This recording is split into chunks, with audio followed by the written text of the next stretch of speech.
बच्चों, हमारे magnetic effect of current वाला जो टॉपिक था उसमें एक छोटा सा चीज बच गया, गैल्वेनोमीटर। तो देखिए, हम बात कर लेते हैं प्रिंसिपल ऑफ गैल्वेनोमीटर।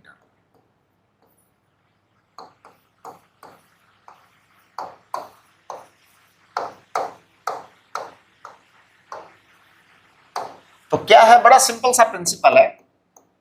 प्रिंसिपल तो है ना, जो यही है, torque equal to M cross B. ये प्रिंसिपल है गैल्वेनोमीटर का। इसके ऊपर बेस्ड ये काम करता है गैल्वेनोमीटर, राइट। अच्छा, अब देखिए आप कि इन galvanometer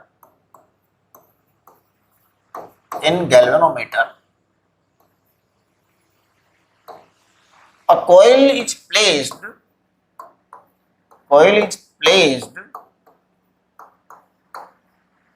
in the magnetic field. A coil is placed in the magnetic field. Plane of the coil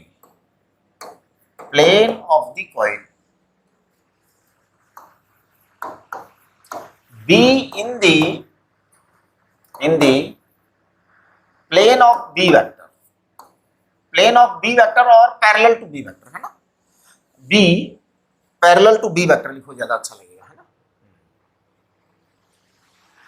तो plane of the coil B parallel to B vector. अब देखिए इसका क्या मतलब होता है। As the plane of coil, ध्यान दीजिए, as the plane of coil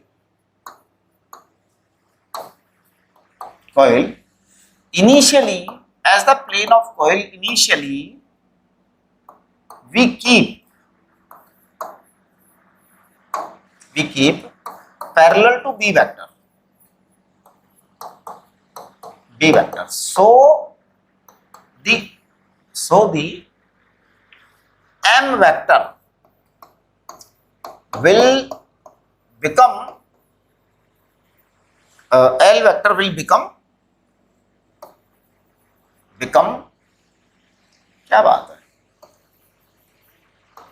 become perpendicular to B vector when some current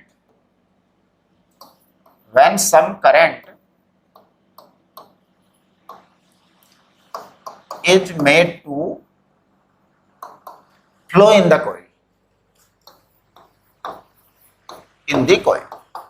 तो बड़ा एक बात सुनो, होता क्या है गैल्वेनोमीटर के अंदर एक मैग्नेटिक फील्ड होता है और उस मैग्नेटिक फील्ड के पैरेलल एक कॉइल का प्लेन, मतलब कॉइल को हम रख देते हैं, right. As the plane of the coil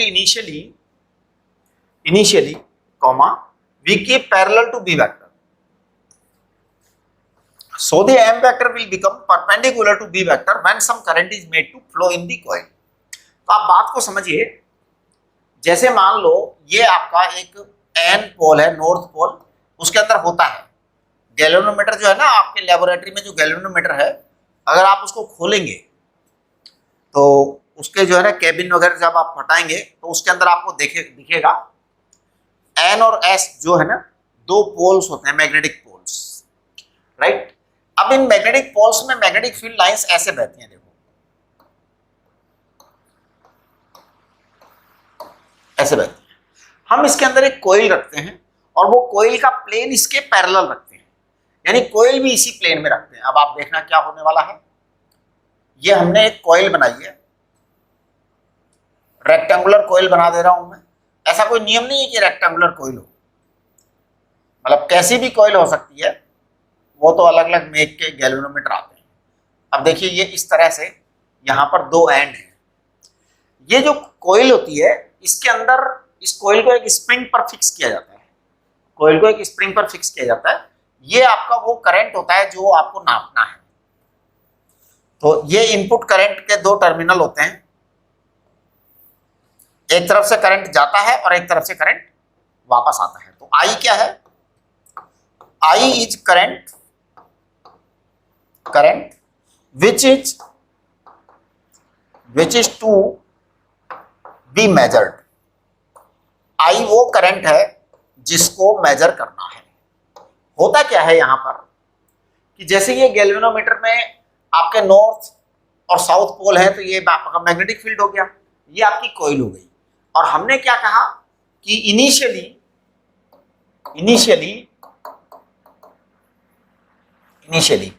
plane of coil, ये बड़ी इंपॉर्टेंट बात है, initially plane of coil is kept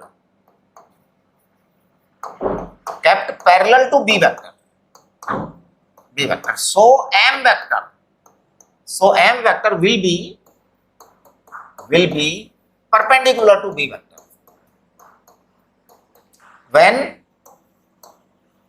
when current I is made to flow, current I को फ्लो करना है, तब वो उसके परपेंडिकुलर आएगा। अब आप इस बात को समझिए कि टॉर्क क्या होगा। टॉर्क आपका होगा m क्रॉस b। इसकी अगर हम मैग्नीट्यूड की बात करें तो मैं लिख दूंगा torque equal to mb sine theta. हमने थीटा जानबूझकर 90 डिग्री रखा है, वी कीप इट 90 डिग्री, यानी हम इनिशियली थीटा को 90 डिग्री रख रहे हैं जिससे टॉर्क मैक्सिमम लगे। तो we want to make maximum torque, है ना, टॉर्क बराबर mb आएगा बेटा, and this is torque maximum. अब होता क्या है कि यहां पर जो है ना, ये कॉइल जो है इसको घुमाता है, टॉर्क पकड़ के इसको घुमाता है तेजी से। जब ये कॉइल को घुमाता है तो यहाँ पर एक मैकेनिकल अरेंजमेंट होता है, उस मैकेनिकल अरेंजमेंट से ऊपर जो है ना एक इंडिकेटर लगा देते हैं, और इंडिकेटर को एक इस तरीके से स्केल बना देते हैं। तो आप देखते होंगे गैल्वेनोमीटर पर एक जो है ना सर्कुलर स्केल बनी होती है और एक इंडिकेटर लगा रहता है, वो इंडिकेटर 0 से लेके आगे तक घूमता है, राइट। तो देखिए due to this torque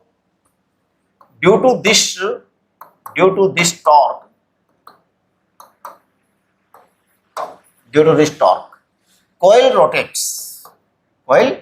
rotates and the indicator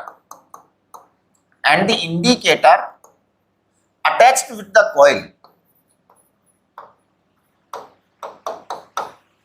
the coil measures the angular twist, came to the core or spring of the coil। देखिए ये जो कॉइल है ना, ये किसी कोर पर लपेटी होती है, और कोर एक्चुअल में क्या होती है, वो इनफैक्ट स्प्रिंग होती है। तो वो स्प्रिंग क्या करती है, उसको घूमने से रोकती है, लेकिन ये टॉर्क लगाता है उसको घुमाता है। अब दोनों में लड़ाई होती है, स्प्रिंग में और टॉर्क में युद्ध होता है। तो अगर ज्यादा करंट है तो नेचुरल है टॉर्क जीतेगा तो वो टर्न हो जाएगा, जितना टर्न होगा वो मेजरमेंट करंट का होगा। देखिए कंसेप्ट ये हुआ आपका, राइट ना। तो वो घूमता है उसमें। अब देखिए torque equal to M B, इस एम को हम कहते हैं N I A. N is number of turns, I is current, A is the area of coil, और ये बी, इसको हम कहेंगे C theta. Torque equal to C theta. Theta is what? Theta is angle of twist due to torque. C क्या है बेटा? सी है coefficient of twisting coefficient बोलते हैं इसको हम। आप लोगों को मैंने पढ़ाया होगा उस समय, जब वो पढ़ाया होगा ना इलास्टिसिटी, ट्विस्टिंग कोफिशिएंट ये हो गया बेटा। अब देखिए ये ट्विस्टिंग कोफिशिएंट किसका है? Twisting coefficient of the core और स्प्रिंग, जो भी जिसके ऊपर ये कॉइल लपेटी गई है उसमें स्प्रिंगिंग एक्शन होता है। वैसे हम स्प्रिंग किसी भी चीज को बना सकते हैं। देखो किसी भी चीज को आप जब टर्न करते हो ना, रोटेट करते हो, तो आपको फोर्स लगाना पड़ता है। भले ये लैपटॉप का फ्लैप है, इसको भी मैं अगर इधर उधर करता हूँ टॉर्क लगाना पड़ता है। तो स्प्रिंगिंग एक्शन हर चीज में होता है, ऐसी कोई दुनिया में चीज नहीं बनी जिसमें स्प्रिंगिंग एक्शन ना हो। एयर में भी होता है, इवन एयर में भी होता है। जैसे एयर को भी आप दबा करके छोड़ते हो तो वापस से बाउंस बैक करती है, तो स्प्रिंगिंग एक्शन सब में होता है। तो twisting coefficient of the core और स्प्रिंग। अब आपके पास में थीटा आ गया, तो देखिए थीटा आने से क्या होता है, theta theta equal to N ए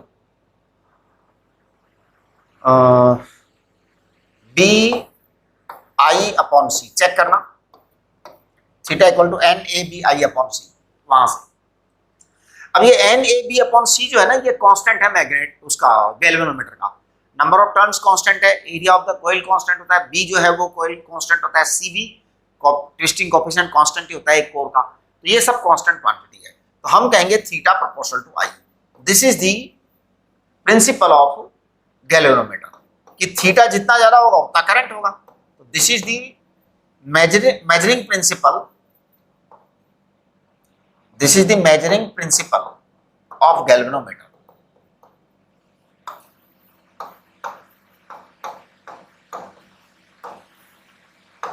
ये देखो, अब ये थीटा जो है ना, ये मेजरिंग प्रिंसिपल है इसका गैल्वेनोमीटर का, मतलब थीटा प्रोपोर्शनल टू आई। ये क्या है, ये कांस्टेंट है, कांस्टेंट है, k equal to N A B upon C. इसे हम reduction factor of the galvanometer कह सकते हैं, constant of galvanometer, constant of galvanometer. और वैसे अभी एक नई टर्म जो है ना इन्होंने यूज में ली है, हालांकि वो हम अभी तक यूज में नहीं लेते थे, लेकिन पिछले साल शायद एग्जाम में इन्होंने यूज में ले ली, कांस्टेंट ऑफ गैल्वेनोमीटर और reduction factor of galvanometer. Actually सभी सालों के जो है ना पेपर देखने चाहिए, प्रीवियस ईयर के पेपर जरूर देखने चाहिए, क्योंकि उससे हमें टर्म मिलती है अलग अलग, वो लोग क्या यूज में ले लेते हैं। रिडक्शन फैक्टर ऑफ गैल्वेनोमीटर यही है।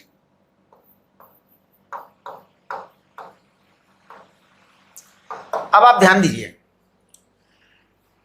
थीटा अपॉन आई जो होता है, थीटा अपॉन आई, इसे हम कहते हैं सेंसिटिविटी ऑफ गैल्वेनोमीटर, सेंसिटिविटी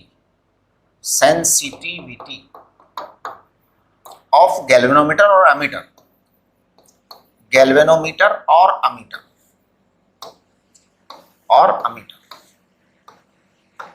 आप ध्यान दीजिए, theta upon I sensitivity of galvanometer और अमीटर। थीटा अपॉन आई को हम क्या कहेंगे, थीटा अपॉन आई को हम कहेंगे एन ए बी अपॉन सी। अब देखो आप, थीटा अपॉन आई जो है ना, ये गैल्वेनोमीटर या अमीटर की सेंसिटिविटी है। किसकी सेंसिटिविटी है, सेंसिटिविटी ऑफ गैल्वेनोमीटर और सेंसिटिविटी ऑफ अमीटर, एक ही बात है। अब ये sensitivity of galvanometer, sensitivity of ammeter है ना, तो देखो अगर नंबर ऑफ टर्न्स ज्यादा है तो सेंसिटिविटी ज्यादा होगी, मैग्नेटिक फील्ड ज्यादा है तो सेंसिटिविटी ज्यादा होगी, ए ज्यादा है तो सेंसिटिविटी ज्यादा होगी, सी ज्यादा है तो सेंसिटिविटी कम हो जाएगी। तो ये आपका जो है ना सेंसिटिविटी हो गई। अच्छा, अगर हम इसको आई को आर से मल्टीप्लाई कर दें तो वो फिर वोल्टेज सेंसिटिविटी बन जाती है। देखो theta upon V, theta upon V को हम कहेंगे theta upon I into R. कोई रेजिस्टेंस लगा देते हैं, गैल्वेनोमीटर वोल्टमीटर बनाने के लिए रेजिस्टेंस लगाते ही है, तो ये आ जाएगा क्या, एन बी ए अपॉन सी आर। ये वोल्टेज सेंसिटिविटी कहलाती है बेटा, वोल्टेज सेंसिटिविटी। आपको वैसे जो है ना ये मैंने करवा दिए हैं सब कुछ। अब ध्यान दो, ये सब तो आपके गैल्वेनोमीटर वाली बातें हो गई है ना। तो गैल्वेनोमीटर में कुछ नहीं हुआ, हमने बड़ी सिंपल बात की कि एक जो है ना NS दो मैग्नेटिक पोल्स होते हैं, है ना। देखो स्टार्ट से प्रिंसिपल ऑफ गैल्वेनोमीटर तो टॉर्क का ही है। तो in galvanometer coil is placed in the magnetic field, plane of the coil भी parallel to the B vector. ये ध्यान रखिए, इनिशियली पैरेलल में हम प्लान करते हैं उसको, बाद में वो टर्न हो जाती है टॉर्क के कारण। हम तो अपना प्लान वैसा ही करते हैं जिससे मैक्सिमम टॉर्क लगे, तो वो टर्न हो सकती है। As the plane of the coil initially we keep parallel to B vector, so M vector will be perpendicular to B vector when some current is made to flow in the coil, है ना। तो देखिए ये हुआ तो कुछ current flow होगा तो आपका ये M क्रॉस B आएगा, ये M B sin theta, theta को हमने 90 डिग्री रखा है तो N तो बराबर M B आएगा। ये थीटा को हमने 90 डिग्री रखा है, हमने प्लान करके रखा है। ये वाली जो चीज है, due to this torque coil rotates and the indicator attached with the coil measures the angular twist came to the core or spring of the coil. This angular twist is the measurement of current. तो angle is the measurement of the current, है ना। तो अगर angle के proportion में आता है current, ज्यादा करंट ज्यादा एंगल, कम करंट कम एंगल, तो मेजरमेंट मिल गया, है ना।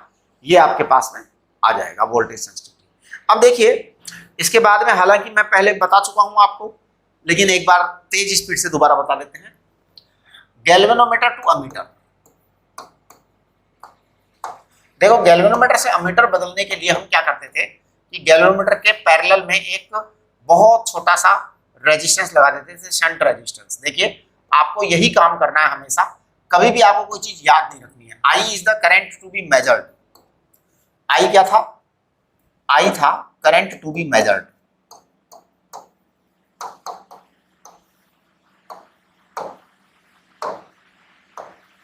इसको हम कहते थे range of ammeter, range of ammeter, range of ammeter,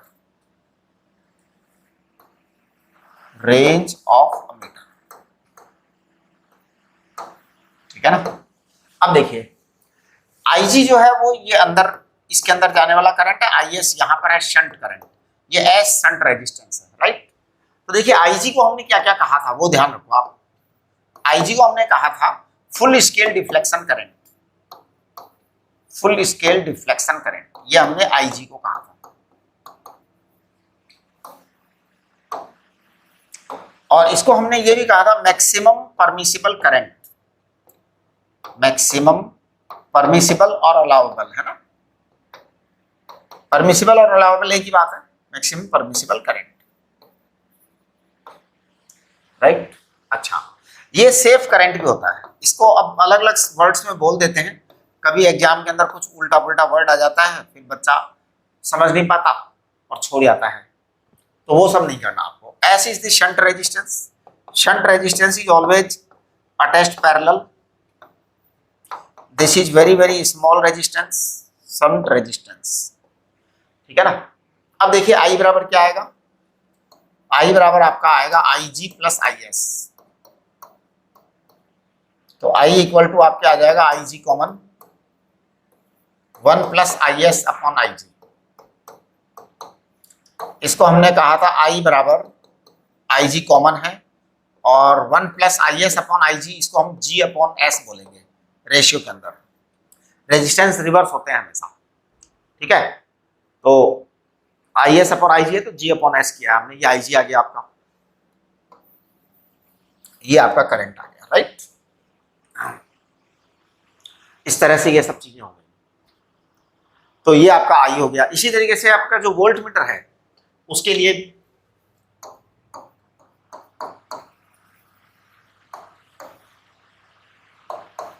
volt meter के लिए हमने क्या किया था, गैल्वेनोमीटर के सीरीज में एक बड़ा रेजिस्टेंस लगा दिया था, सीरीज में बड़ा रेजिस्टेंस लगा दिया था। फिर हमने आई को क्या कहा था, आई को कहा था I G into G plus R, बस खत्म। Sorry sorry sorry, V, V को कहा था V equal to voltage to be measured I G into G plus R आ जाएगा, बस यही आपका मेजरमेंट है। अब आप इसको कह सकते हो V equal to I G into G, आप कॉमन ले सकते हैं यहाँ पे, तो ये 1 प्लस आर अपॉन जी आ जाएगा, ठीक है। तो ये आपका आ जाएगा V equal to V G, V G is voltage across the galvanometer only, 1 plus R upon G आएगा, ठीक है। V क्या है, V is the range of the volt meter, V is voltage to be measured और range of the voltmeter, एक ही बात है ना।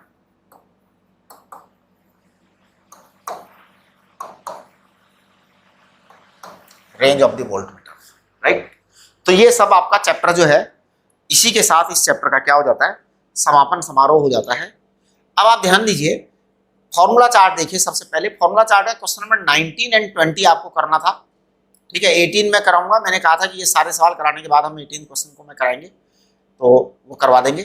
21 क्वेश्चन, 21 क्वेश्चन देखिए मैं सॉल्व कर रहा हूँ, 19 20 आपको करना है, 21 क्वेश्चन मैं सॉल्व कर रहा हूँ, है ना। देखिए क्वेश्चन नंबर 21 फॉर्मूला चार्ट का, ठीक है। क्वेश्चन नंबर 21 फॉर्मूला चार्ट का है, a current carrying loop of radius R is placed in the uniform magnetic field like this, okay, find the torque acting on the, अच्छा current ऐसा बह रहा है। देखिए जी, इन्होंने एक सर्कुलर वो दे रखा है लूप, उसमें करंट बह रहा है बेटा ऐसे, देखो आप करंट का एरो बना रखा है इन्होंने ऐसे, आप इस चीज को चेक करिए। एक सर्कुलर लूप बना रखा है क्वेश्चन नंबर 21 में, उसमें एरो ऐसा बना रखा है इन्होंने। अब देखिए आपका एरो ऐसा बनाया है तो आपका एम वेक्टर कैसे होगा, एम वेक्टर उधर की तरफ होगा, है ना। तो इसका एम वेक्टर जो है वो है आपका M minus K cap, minus K cap है। अब देखिए टॉर्क कितना आएगा आपका, टॉर्क आपके हमेशा आता है M vector cross B vector. आप जरा चेक करना मैं क्या लिख रहा हूं, एम वेक्टर को तो मैं लिख रहा हूं M minus K cap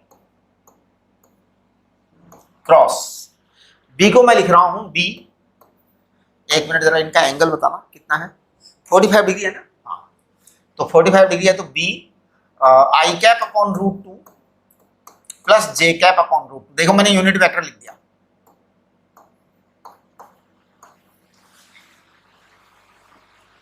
unit vector लिख दिया है मैंने एकदम बिंदास। अब देखो आप एम को हम क्या लिखेंगे, एम को हम लिखेंगे एन आई ए, एन तो 1 है यहाँ पे तो आई का करंट होगा, कुछ ना कुछ करंट तो होगा ही, आई ए कितना है ए पाई आर स्क्वायर होगा, राइट। बी भी आएगा आपका। अब जरा आप इसका क्रॉस प्रोडक्ट करिए तो माइनस के क्रॉस आई, माइनस के क्रॉस आई क्या होगा, के क्रॉस आई जे होगा, राइट। तो मैं कह दूंगा इसको माइनस के क्रॉस आई, तो माइनस जे कैप अपॉन रूट 2 आएगा, है ना, ओके। फिर आप के क्रॉस जे को करिए, के क्रॉस जे क्या आएगा, के क्रॉस जे प्लस आई आ जाएगा, है ना, यहाँ पे प्लस आई अपॉन रूट 2 आ जाएगा। एक बार जरा अपना आंसर चेक करिएगा कि जो टॉर्क आ रहा है वो आई पाई आर स्क्वायर बी और अपॉन रूट 2 को बाहर निकाल दो, है ना, आई कैप माइनस जे कैप आना चाहिए। देखो टॉर्क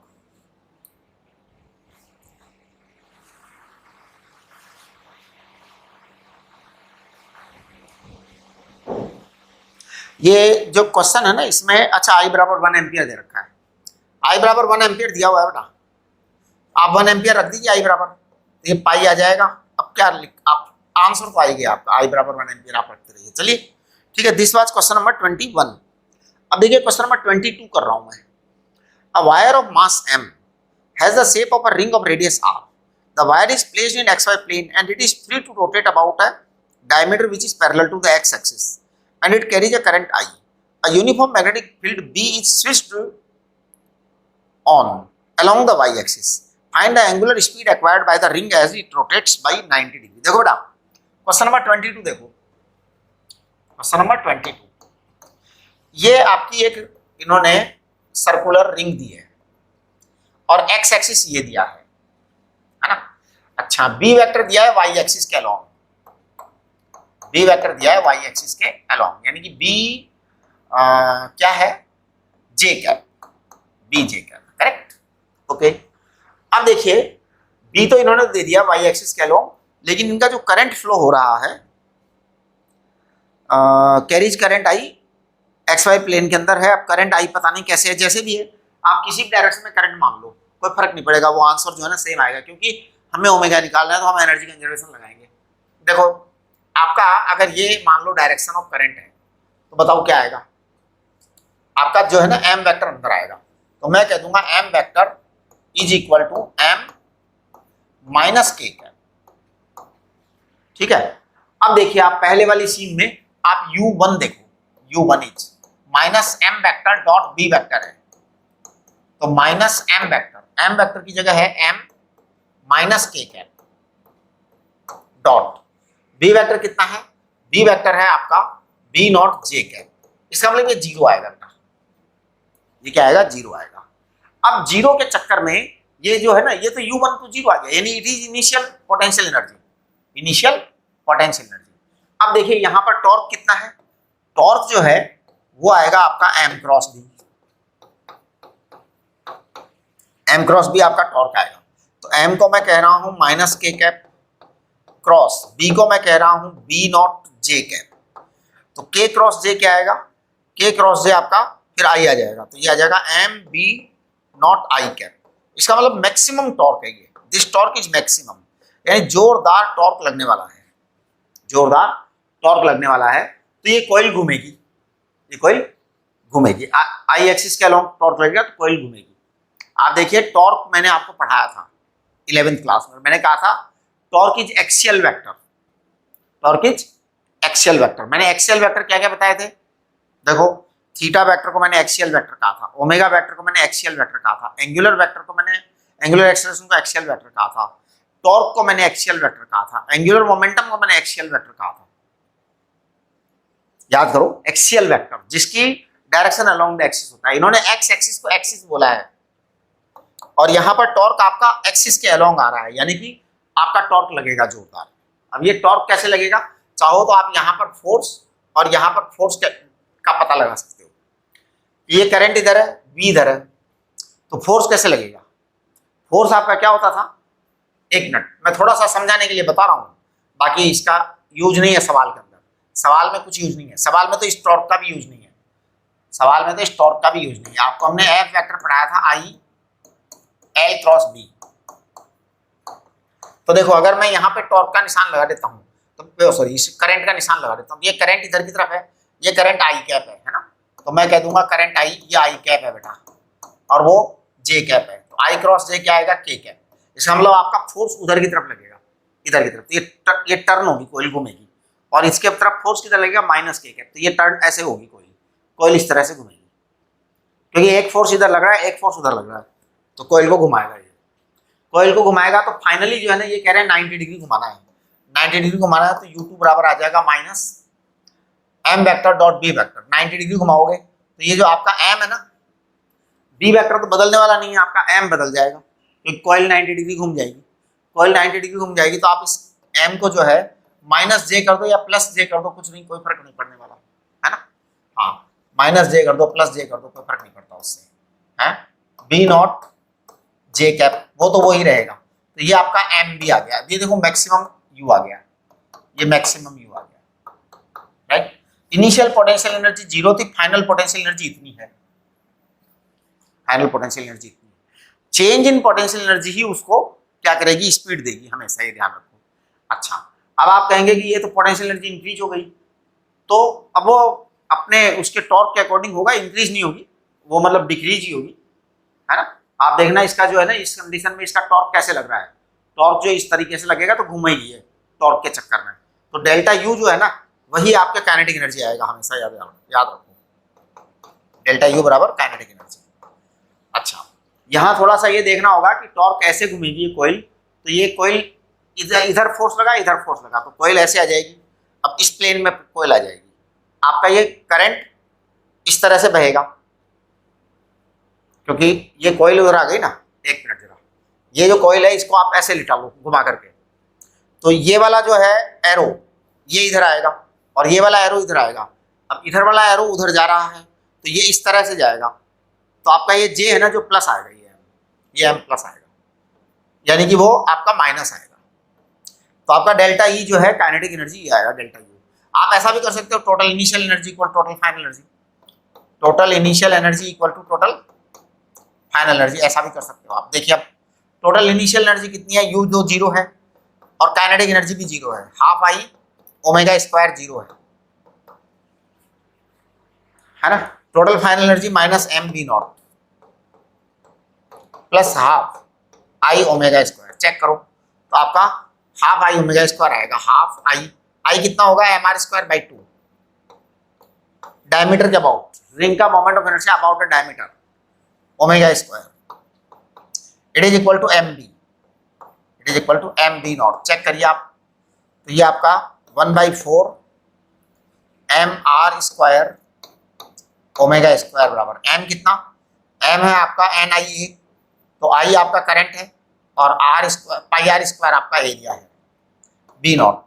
अब आप आर स्क्वायर से आर स्क्वायर उड़ा दो, देखिए आपका ओमेगा क्या आएगा, omega square equal to 4 current I ले लो करंट, है ना, current I pi B naught upon M, ये ओमेगा स्क्वायर आ गया, तो ओमेगा कितना आएगा, ओमेगा आ जाएगा √4 I pi B naught upon M, right. इस तरह से ये आपका ओमेगा आ जाएगा, करेक्ट। तो ये आप चेक करिए कि हमने क्या किया है। एक्चुअली पता है क्या, एक बड़ी कॉमन सी बात है कि भाई पोटेंशियल एनर्जी में चेंज आएगा तभी काइनेटिक एनर्जी आएगी, है ना। अब काइनेटिक एनर्जी आएगी तो इसका मतलब पोटेंशियल एनर्जी में कमी ही होगी, तो आप उसको चेंज को कमी ही ले सकते हो पोटेंशियल एनर्जी की, और डायरेक्ट उसको लिख सकते हो change in potential energy equal to kinetic energy. वैसे मैंने इसके अंदर हर चीज समझा दी है, मेरा एक्चुअल में समझाने के पीछे बहुत सारे उद्देश्य रहते हैं। मैं पता है क्या सोचता हूँ, मैं ये सोचता हूँ कि ये चीज यहाँ समझा दो तो हो सकता है किसी और क्वेश्चन में काम आए, ये चीज यहाँ समझा दो तो हो सकता है किसी और क्वेश्चन में काम आए, ये चीज यहाँ समझा दो तो हो सकता है किसी और क्वेश्चन में काम आए।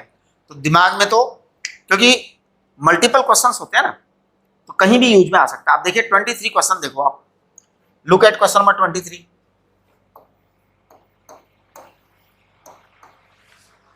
तो 23 क्वेश्चन में आप देखिए, a long wire carries a current I, produces a magnetic moment M as shown in the figure, right?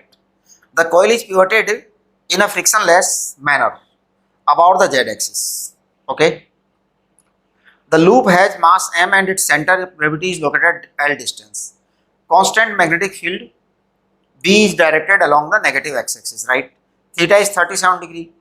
What value of B is needed for equilibrium? अच्छा, equilibrium में रखना है उसको। एक्चुअली देखो ये इस प्रकार का गेम हो रहा है, मैं बताता हूँ क्या हो रहा है। एक मिनट, जैसे मान लो ये कॉइल है, ये कॉइल है। अब ध्यान दीजिए, एक्स और वाई एक्सिस तो आपकी बोर्ड में है, जेड एक्सिस बोर्ड के परपेंडिकुलर। देखो ये कॉइल है आपकी एक्स एक्सिस और वाई एक्सिस, ये तो आपकी बोर्ड में है, राइट। जेड एक्सिस आपकी इधर है, तो ये जो कॉइल है ये जेड एक्सिस पर लटकी हुई है, जेड एक्सिस पर लटकी हुई, करेक्ट। लटका दी इसको, अब लटका दिया तो अपन ने जेड एक्सिस पर लटका तो दिया। अब मैं इसको ऐसे कर देता हूं, एंगल थोड़ा सा बना देता हूं एंगल। अब ये एंगल बना दिया, इसको टेढ़ा बना दिया। अब आपका एम जी यहां एक्ट करेगा, एम जी यहां एक्ट करेगा। तो सोचिए, अगर ये जेड एक्सिस है, हमने इसको यहां पे ऐसे लटकाया और थोड़ा सा फिर टेढ़ा कर दिया, टेढ़ा कर दिया तो आपकी ये कॉइल यहां आ गई, कॉइल यहां आ गई। अगर ये एंगल थीटा है, अगर ये एंगल थीटा है, तो बेटा ये कॉइल जो है इसको इन्होंने दिखा रखा है, ट्राई किया है इन्होंने 3 डायमेंशनल डायग्राम बनाने का। मैं ट्राई नहीं कर रहा हूं इसको। मैं अगर मैं एम जी कह देता हूं, ये वेट, ये सेंटर ऑफ मास है, तो नेचुरल है कि एम जी आएगा, एम जी आएगा, है ना। अच्छा, अगर इस लेंथ को एल कहा है, इन्होंने कहा है इस लेंथ को एल, तो बेटा ये डिस्टेंस कितनी हो जाएगी, ये डिस्टेंस हो जाएगी L sine theta, L sine theta. तो एम जी का टॉर्क कितना आ जाएगा, torque of M G, torque of M G आ जाएगा M G into distance L sine theta, ये आपका टॉर्क ऑफ एम जी आ गया। हम चाहते हैं ये कॉइल ऐसे कैसे रहे, तो साहब मजाक है क्या, ऐसे कैसे कैसे रह जाएगी। इसको रखने के लिए हमें लाना पड़ेगा टॉर्क, टॉर्क लाना पड़ेगा। अब टॉर्क लाने के लिए हमारे को बी लगाना पड़ेगा, है ना। तो आप ऐसा करिए कि अगर ये कॉइल इस तरह से है, ध्यान दो, कॉइल इस तरह से है ना, तो कॉइल का एम किधर आएगा, कॉइल इस तरह से, तो एम इधर आ जाएगा, एम इधर आ जाएगा। बी को आप ऐसे कर दीजिए, बी इस डायरेक्शन में कर दीजिए, एम क्रॉस बी आएगा फिर। तो एम क्रॉस बी जो है आपका टॉर्क बराबर एम क्रॉस बी, है ना। अगर मैं इस टॉर्क का मैग्नीट्यूड लिखूंगा तो एम बी साइन थीटा ही आएगा, एम बी साइन थीटा ही आएगा। तो देखिए दो टॉर्क आपके पास आ गए, एक एम जी का टॉर्क और एक एम बी साइन थीटा। दोनों टॉर्क इक्वल अपोजिट होंगे तो काम बन जाएगा, नहीं तो बिल्कुल नहीं बनेगा। अगर इक्वल अपोजिट नहीं है तो बिल्कुल भी काम नहीं बनेगा। तो इसका मतलब आपके M B sine theta it should be equal to M G L sine theta. Sine theta कट जाएगा। अच्छा, अब ये जब साइन थीटा कट जाएगा तो आपका बी की वैल्यू चाहिए, है ना, बी की वैल्यू चाहिए ना, हाँ बी की वैल्यू चाहिए। तो देखिए बी की वैल्यू आ जाएगी आपकी M G L upon capital M, ये आपकी बी की वैल्यू आ गई। एंड दिस बी की value does not depend upon the theta, theta पर डिपेंड नहीं करती है, थीटा पर डिपेंड नहीं करती, यानी थीटा कुछ भी हो हर बार बी की वैल्यू यही आएगी। आप इस तरह से किसी भी कॉइल को अरेंज कर सकते हो। जैसे एक काम करता हूं मैं, इधर देखो, आप थोड़ा आसान बना देता हूँ चीजों को, है ना। ये आपकी जेड एक्सिस पे ऐसे लगी, अपन इसको ऐसा कर देते हैं। अब हम चाहते हैं कि ये लटका हुआ तो यहाँ पर है, यहाँ पर है, लेकिन ये यहीं रहे, मतलब नीचे ना आवे। वैसे तो नीचे आएगा, है ना, यहाँ लटका हुआ है। अब हम चाहते हैं कि ऐसे कैसे रहे, और एक्चुअल में एक्सिस यही है। अब आप सोचो कैसे इतना जोरदार अरेंजमेंट हो सकता है, किस तरह से होगा ऐसा कि आपकी ये कॉइल ऐसे रहे। तो अब देखिए आपका एम जी तो यहाँ लगेगा, तो M G into L by two L आएगा यहाँ पे, जो भी डिस्टेंस है। अच्छा, अब आप देखो इसके अंदर करंट बह रहा है, इसके अंदर करंट बह रहा है, तो आपका एम इधर आ गया, एम इधर आ गया। आपका बी जो है होना चाहिए कहीं पर, कहीं भी होना चाहिए, इस तरह का होना चाहिए बी। इन्होंने ये तो कहा नहीं है कि बी किस डायरेक्शन में लगाना है, क्या लगाना है, तो मैग्नेटिक फील्ड बी लगाना है ना। इन्होंने कहा है नेगेटिव एक्स डायरेक्शन में लगा दिया, ठीक है। तो कुल मिलाकर के बात यह है कि आपका जो टॉर्क बनना चाहिए वो इक्वल अपोजिट बनना चाहिए, तभी बैलेंस का तरीका यही है। किसी भी चीज को बैलेंस करना है तो आपको या तो दो फोर्स इक्वल अपोजिट लगाने पड़ते हैं, एंगुलर बैलेंसिंग करनी है तो दो टॉर्क इक्वल अपोजिट लगाने पड़ते हैं, तो आप दो टॉर्क इक्वल अपोजिट लगा दीजिए। अगर थोड़ा सा एंगल थीटा आएगा तो देखिए जो भी एंगल थीटा आएगा वो एंगल अपने आप बनता रहेगा। तो यहाँ पे आपका एम बी जो है टॉर्क ऊपर की मतलब इधर का टॉर्क, जैसे M G sine M G L आएगा इधर, इधर तो एम जी एल आएगा, उधर एम बी आएगा कुछ। अगर मान लो 90 डिग्री का एंगल है तो एम बी तो आएगा, 90 डिग्री का एंगल है तो M cross B sine theta sine 91 तो आपका एम बी आएगा। ये दोनों इक्वल अपोजिट होनी चाहिए। अगर कोई थीटा बनेगा तो जितना एंगल उधर से कम होता जाएगा उतना एंगल इधर इधर बढ़ता जाएगा, तो आपके जो थीटा दोनों तरफ के बराबर आएंगे हमेशा, और वो तभी कैंसिल होगा वो, ठीक है। ये 23 क्वेश्चन हुआ। तो इसके बाद देखो question number 24। Look at question number 24। एक मिनट जरा, एक मिनट, जस्ट अ मोमेंट। ये रिकॉर्डिंग चल रही है कि नहीं चल रही, कई बार प्रॉब्लम हो जाती है। हाँ चल तो रहा है, चलिए। देखिए क्वेश्चन नंबर 24 क्या है। Figure shows a fixed long straight wire carrying a current I naught. Another conductor of length L I2 is placed at a distance A from it. Find a minimum work required to be done increasing the separation between. देखो ये बड़ा आसान सवाल हो गया। आपका एक wire है I1 और एक दूसरा वायर है I2, दोनों की डायरेक्शन सेम है इसलिए अट्रैक्शन लगेगा इसको। मैंने आपको बताया था अगर दोनों वायर्स में करंट की डायरेक्शन सेम है तो अट्रैक्शन होगा। मान लीजिए किसी समय ये वायर r डिस्टेंस पर है, r डिस्टेंस पर है, तो फोर्स जो आएगा दोनों वायर्स में मैं बता रहा हूं आपको, mu naught I1 I2 L upon 2 पाई r, ये फोर्स आएगा बेटा। अब मैं dw निकाल देता हूं, इनिशियल स्मॉल वर्क, तो FDR आएगा। FDR आएगा तो क्या आएगा, mu naught I1 I2 L upon 2 पाई r dr। चेक करो। अब आप इसको जो है ना इंटीग्रेट करिए, इसको भी इंटीग्रेट करो, इसको भी इंटीग्रेट करो। देखिए W आ जाएगा आपका, और इंटीग्रेशन में म्यू नॉट I1 I2 को तो आप बाहर निकाल दीजिए, सब कांस्टेंट है। L को बाहर निकाल दो, 2 पाई को बाहर निकाल दो, इंटीग्रेशन में रह जाएगा dr अपॉन r, और लिमिट आएगी a से a प्लस बी। चेक करिए, आप सवाल पढ़िए, वहां पे लिमिट आपको a से a प्लस बी तक दे रखा है। देखो आप I1 I2 L अपॉन 2 पाई, ये आ जाएगा log of a plus B upon a।